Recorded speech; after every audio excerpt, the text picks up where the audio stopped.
Blake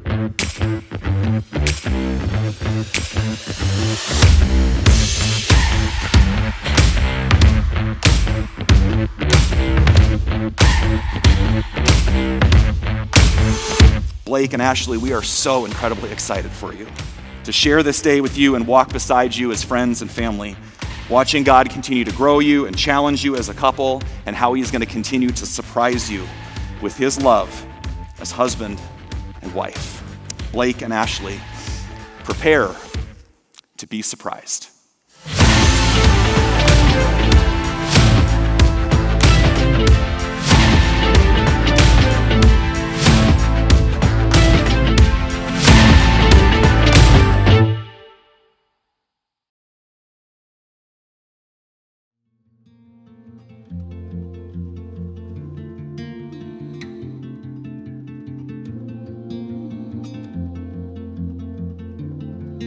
Well, Blake and Ashley, can you believe it? You made it. The day is finally here. Can we give God praise for our wedding day today? Amen. It is so, yeah, absolutely, you bet. So take a deep breath and take it all in for a moment. The two of you are standing here together, soon to be husband and wife. That sounds pretty good. And so thank you for reminding us that although today is about the two of you, it's most importantly about a God who's been orchestrating this day, but long before the two of you ever met, and dare we say that He had a pretty creative plan up His sleeve. How else does a young woman from Waukee end up 3 doors down from a dude from Conrad and just happen to need help with her dresser?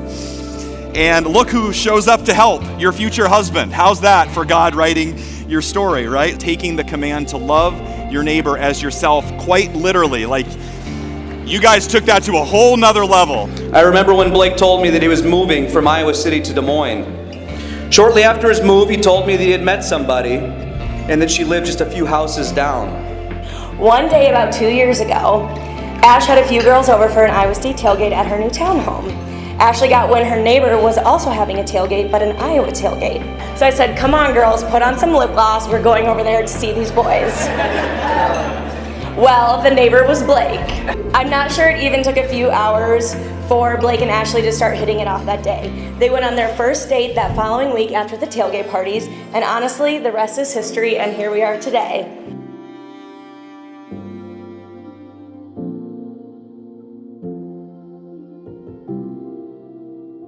There's a film that came out many years ago called Dan in Real Life, and he discovers his bride in a very weird and unique way as well. And at the conclusion of the film, Dan says, instead of telling our young people to plan ahead, we should tell them to plan to be surprised.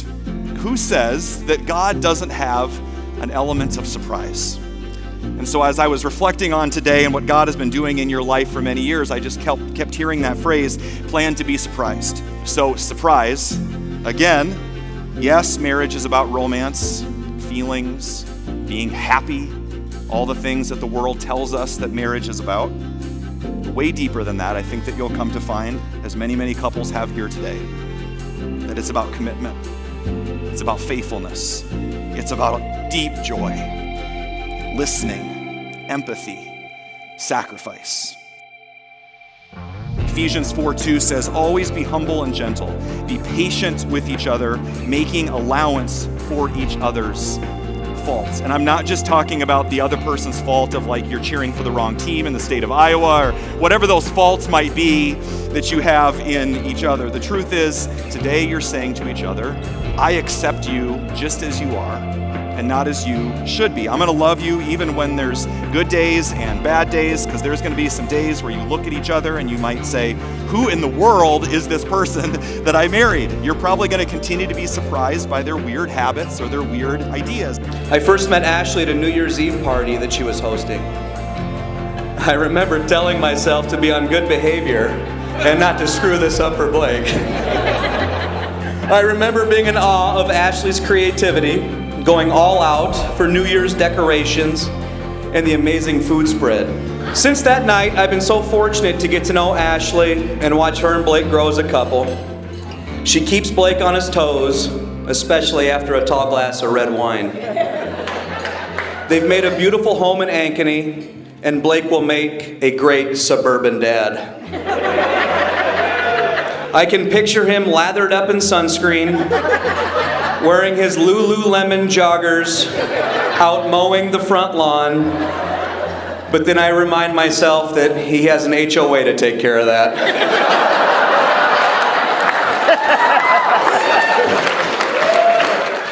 I owe a tremendous thank you to my beautiful bride, Ashley.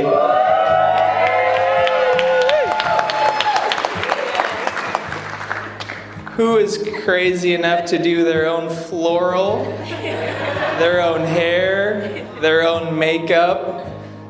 It's been so wonderful getting to know you over these last couple years and falling in love with you, and everything about this wedding just shows who you are. Your love, your passion, your care, your creativity, everything that's gone into this day is just so representative of who you are.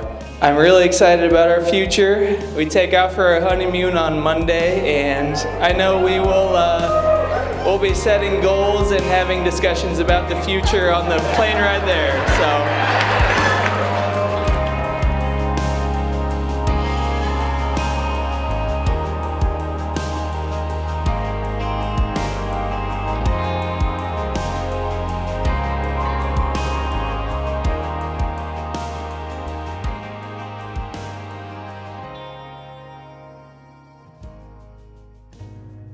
From the time that I've spent getting to know Blake, I have come to one highly scientific conclusion about him, and I hate to tell you this right now, but he's not perfect. And maybe you've discovered that already. And Blake, there's something you should know about Ashley as well. She's not perfect either. I know, it's hard to believe. All of the kids that she serves here at the church pretty much think she's a rock star.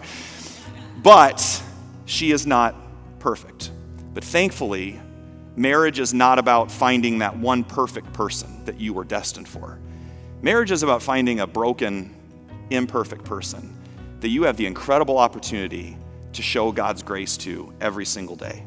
And so the key to a healthy, godly, lifelong marriage is not positive thinking. It's not trying harder. It's not being relatively happy. It's a relationship with Jesus every single day. The greatest gift that you will ever give to each other, and you'll probably give each other a lot of gifts. Don't forget anniversaries, don't forget birthdays, a lot of gifts in there. But the greatest gift you'll ever give to each other is your own relationship with God every single day. And so my encouragement to you in that spirit is to never let the surprises end. Don't let it end with the dresser, okay? Bring each other those gifts at unexpected times. Ask one another, what can I do to serve you today? Have a surprise bike trip or a round of golf or something like that. And don't just do this in the big things, it's in the small ways. It's in a random act of kindness, like helping move some furniture. I'm just saying that worked last time and it might work again, okay?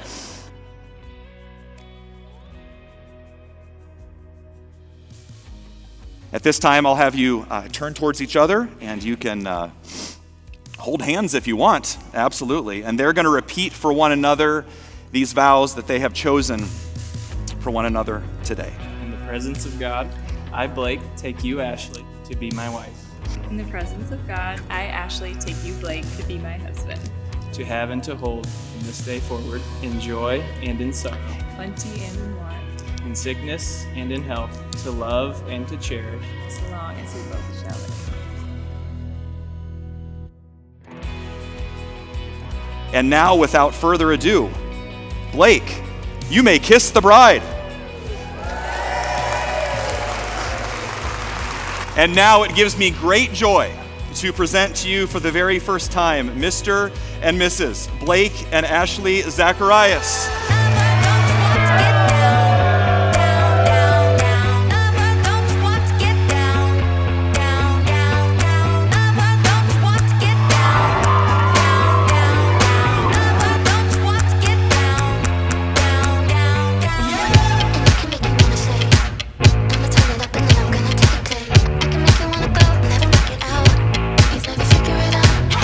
Blake and Ashley, you're an amazing couple, and I know together you will make it an amazing team.